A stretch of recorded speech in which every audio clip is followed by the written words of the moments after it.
Bangla live 24/7-এ আপনাদের সকলকে স্বাগত জানাই। খাদ্য থেকে বাসস্থান, ভয়ঙ্কর দুর্নীতি, মোদির মঞ্চ থেকেই no vote to Trinamool slogan Abhijit গঙ্গোপাধ্যায়ের। আজ শনিবার উত্তরবঙ্গে সভা করেন প্রধানমন্ত্রী নরেন্দ্র মোদী। বিজেপিতে যোগ দেওয়ার পরই এদিন সেই সভায় প্রথম যোগ দেন প্রাক্তন বিচারপতি অভিজিৎ গঙ্গোপাধ্যায়। আর সেই মঞ্চ থেকেই no vote to Trinamool slogan দেন তিনি। শুধু নিয়োগ নয়, প্রধানমন্ত্রীর সভায় যোগ দিয়ে এদিন খাদ্য থেকে আবাস একাধিক ইস্যুতে তৃণমূল সরকারকে আক্রমণ শানান বিজেপি নেতা অভিজিৎ গঙ্গোপাধ্যায়। পাশাপাশি সন্দেশখালিতে কিভাবে মহিলাদের উপর অত্যাচার হয়েছে সেই বার্তাও দেন। অন্যদিকে তৃণমূলের ভাঙনের কথাও এদিন উঠে আসে প্রাক্তন বিচারপতির বক্তব্যে। বলেন, জানতে পারছি তৃণমূল ভেতর থেকে ভাঙতে শুরু করেছে। তৃণমূলকে সম্পূর্ণরূপে ভেঙে দিতে হবে, যাতে আগামী দিনে অর্থাৎ 2026 সালের বিধানসভা ভোটে ওরা আর দাঁড়াতে না পারে। আর এরপরই no vote to Trinamool slogan দেন তিনি। আমি সদ্য বিজেপিতে একজন কর্মী হিসেবে যোগ দিয়েছি, কিন্তু কিছু কথা আমার বলার আছে আপনাদেরকে। সরাসরি সেই প্রসঙ্গেই যাব। আপনারা এবং আমি এবং আরও সকলেই এখানে উপস্থিত যারা আছেন, একটা রাজ্যে বাস করি যার ক্ষমতায় আসীন একটি দল, তার নাম আমি মুখেও আনতে চাই না, কারণ এই দলটি সম্পূর্ণ দুর্বৃত্ত দ্বারা গঠিত। আমি যখন বিভিন্ন মামলা শুনছিলাম বিচারপতি হিসেবে, তখন আমার চোখে ধরা পড়েছিল সে কি ভয়ানক দুর্নীতি, যা আপনারা ধরে না দিলে, পরিষ্কার বুঝিয়ে না দিলে বুঝতেও পারবেন না। ফল কি হচ্ছে সেই দুর্নীতির আজও, যে বহু চাকরি প্রার্থী যারা অনেক বেশি নম্বর অর্জন করেছেন চাকরির পরীক্ষায়, তাদের চাকরি দেয়া হয়নি।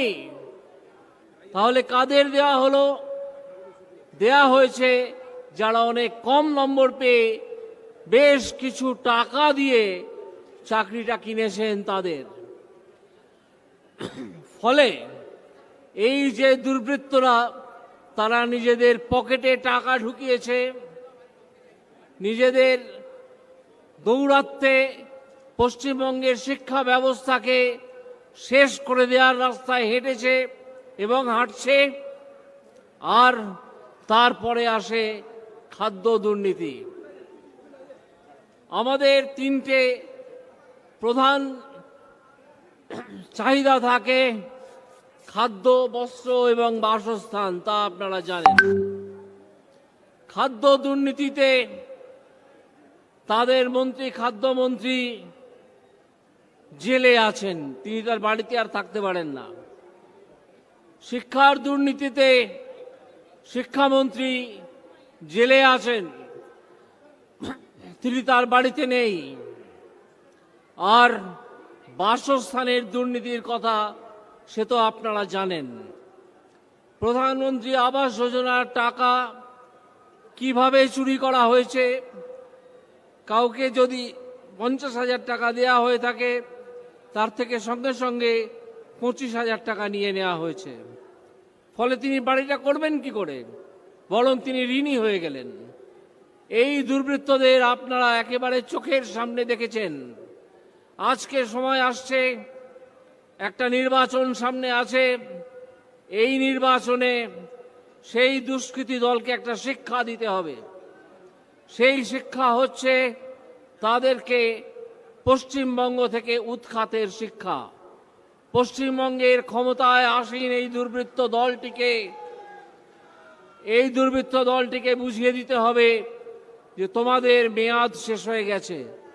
তোমরা যে পরিমাণ কাজ, যে পরিমাণ জালিয়াতি তোমরা বিভিন্ন বিষয়ে করেছো, খাদ্যে করেছো, বাসস্থানে করেছো, শিক্ষায় করেছো, তার মূল্য তোমাদের চোকাতেই হবে। এই যে আজকে 42টা লোকসভা আসনের নির্বাচন আসছে, ঘোষণা হয়ে যাবে শীঘ্রই, তাতে ওই তৃণমূল কংগ্রেস দুর্বৃত্তদের দল একটা ভোটও দেবেন না তাদেরকে। তৃণমূলকে আজকে আপনারা এখানে শপথ নিয়ে যান যে তৃণমূলকে একটা ভোটও নয়, আমাদেরকে 42টা আসনই দখল করতে হবে, যাতে তৃণমূল পশ্চিমবঙ্গ থেকে মুছে যায়। আমরা বিভিন্নভাবে বিভিন্ন সূত্রে সংবাদপত্রে খবর পাচ্ছি যে এই তৃণমূল দলটি আস্তে আস্তে ভেতর থেকে ভাঙতে শুরু করেছে। তাদের বহু কর্মী এবং নেতা দল ছেড়ে চলে যাচ্ছেন। তাদের পক্ষে আর সেই দলে থাকা সম্ভব হচ্ছে না, কারণ সিবিআই এবং ইডি সেই দুর্বৃত্ত দলের নেতাদের ধাওয়া করেছে।